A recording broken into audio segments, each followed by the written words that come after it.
If I had to describe St. George in one word, that word would be steadfast.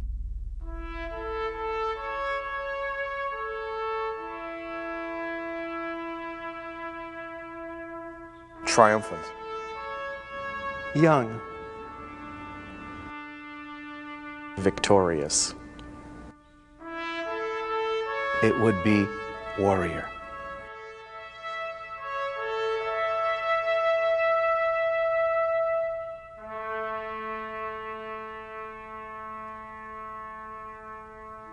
During the past 30 years or so, I've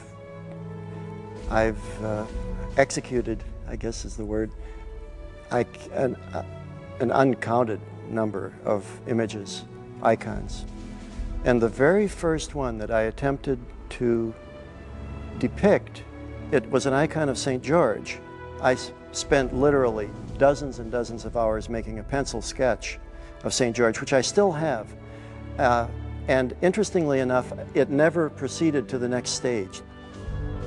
I think that what stalled me really, and what kept me from doing it, was a feeling of real inadequacy. I never felt that the drawing was equal to the story. When I think of St. George, it's kind of amazing because I've been able to go to his tomb in Palestine, in the town of Lida, and his tomb is very short.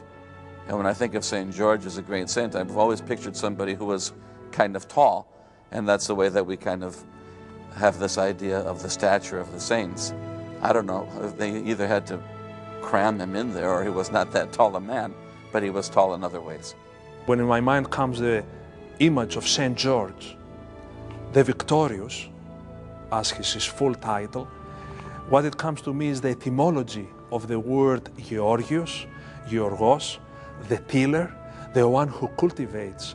So he prepares the soul of the Christian, so the seed, which is the word of God, may be planted and come to fruition. St. George was born about 280, and as a young man, he became an officer in the imperial army of Diocletian. His lineage is of noble birth. His parents were also quite wealthy.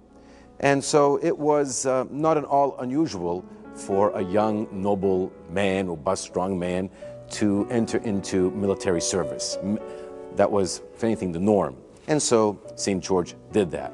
And he served Diocletian very, very well, so much so that Diocletian then elevated him and made him a member of the imperial guard. One person that he even served with, St. Constantine, who later became the person who freed Christianity, traveled with George as a soldier.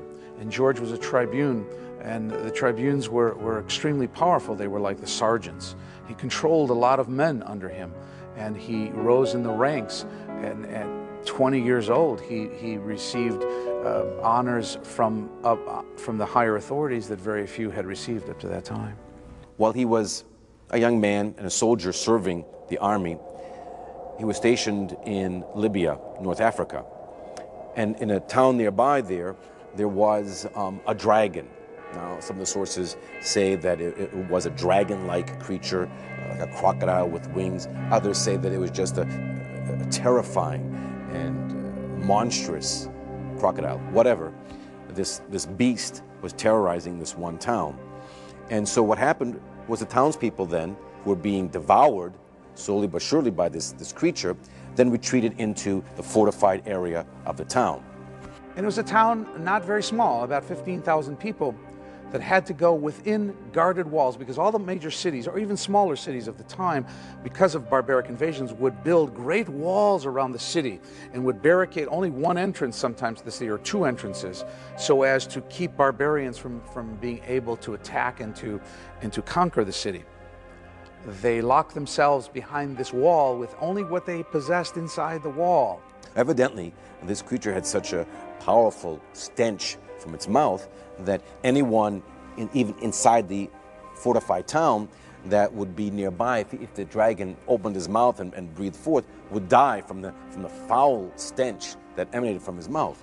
So what the townspeople did was, each day they would have 2 sheep tied up far away from the fortified area of the town that would satisfy the creature. And finally they had run out of livestock, and one by one they cast lots to see whose child would be given to this fierce animal, this beast that had terrorized them, this proverbial evil that was challenging them at that time.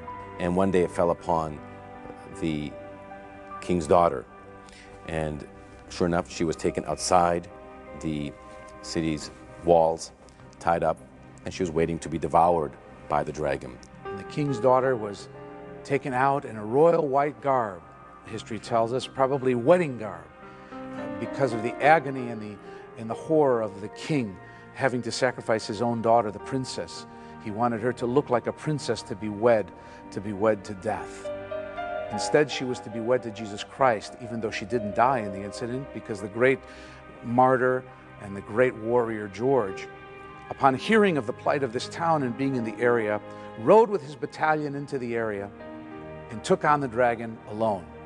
At this point, St. George arrives on the scene and frees the maiden and does combat with this dragon and seriously wounds the dragon, so the dragon is no longer able to fight St. George.